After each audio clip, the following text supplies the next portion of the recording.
Hello everyone, today I want to talk about being on your own side. We're going to talk about 7 steps to self-compassion.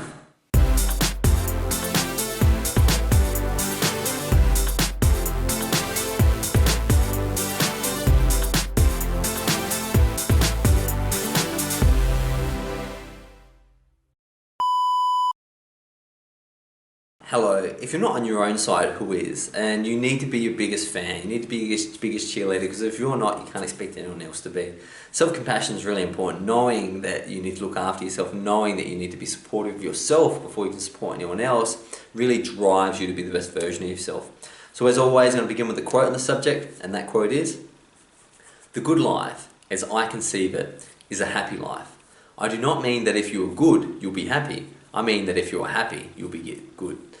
Bertrand Russell, how ingenious. Read this one more time. "The good life, as I conceive it, is a happy life. I do not mean that if you are good, you'll be happy. I mean that if you are happy, you'll be good." That's why it's important for you to be happy. Forget about being a great person, forget about being a perfect bloke. Just be happy.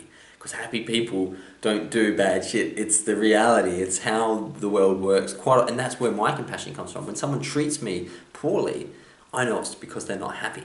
So therefore, I'm not too worried about myself. I'm more worried about that individual. And I knew if they were happy, they would be different. And I also don't go putting myself on a higher horse, because when I'm happy and do good things, I know it's because I'm happy. It's because I looked after myself. I'm not necessarily this great bloke. I'm just great at making myself happy, and the flow-on effects from those are good deeds.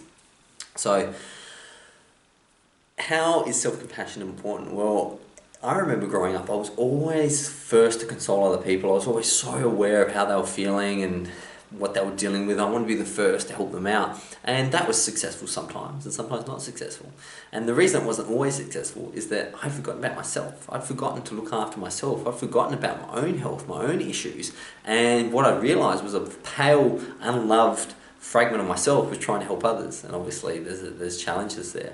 So we really need to stop looking at others and look at ourselves first, and forget this selfishness tag that people have put on it. I mean, that's ridiculous, you know. Looking after yourself and loving yourself is the vehicle and gateway before you can help anyone else. I think Jay-Z once said, "I can't help the poor if I'm one of them." And that's kind of the philosophy. The philosophy is, what tools do you have to help others when your toolbox is empty? Build your toolbox first. There's something selfish about that. If a carpenter was about to go to work and he filled his toolbox, no one would argue that he is being selfish by filling his toolbox. He is doing it because he knows ultimately he'll need those tools to help someone else. So self-compassion simply applies to oneself. It's not self-pity, complaining, or wallowing in pain. Okay, so that's where people get the word compassion wrong. It's not about patting someone saying, "Poor you, you know, life treated you really harshly." It's much more than that. It's about saying, you, buddy, are the greatest. You are the manifest 14 billion years of universal intelligence that it's arrived right now, and you can be a principal pauper. The world will take you at your word. What have you got, brother? What have you got? That's what self-compassion is. Studies show that self-compassion buffers stress and increased resilience and self-worth. Stress is the biggest killer. Stress creates inflammation, and all of the major killers, whether it's heart disease or cancer, ultimately are inflammatory diseases. They're diseases that at some level the inflammatory response of your body is creating issues, and those flow-on issues lead to the major health problems that we have today. Stress is a huge factor. Therefore, stress is at the heart, is the biggest killer. We've done a video on why stress is the biggest killer. We've gone through the science. I won't get into that. But know that you must put a break on stress through self-compassion, which studies show that stress is reduced with self-compassion to live a healthier life. Health and food compassion. If you love yourself and you are what you eat, you've got to stop putting crap into your mouth. Sugar is killing you slowly, you know, just like the Lauryn Hill song, "Killing You Softly." It's killing you softly and slowly, and you're not noticing it, but it's doing it. Have compassion for yourself and start choosing food that fuels you to do the best and to be the best. Mindfulness and coming back to the body. When you're mindful and you come back to the body and notice you've got the use of your fingers and how incredible light is just by reflecting off a window pane, you stop thinking about poor you or worried about the problems of tomorrow. That's why mindfulness is so important. It's like a knife that cuts through all the junk and crap, no matter what's happening in your life, and brings you back to reality. Forgiveness. Forgive yourself every day, immediately, and everyone around you. That is, if I could give people one tip in life, I would, and I'm going to definitely took this from Jesus, right? This wasn't my bag, but I think he nailed it. The Son of God nailed it. Forgive. Because if you don't forgive, you'll be carrying around that big backpack of beliefs and worries and criticisms in your novel of your life, which you read through, the script you read through before you give an answer to any question.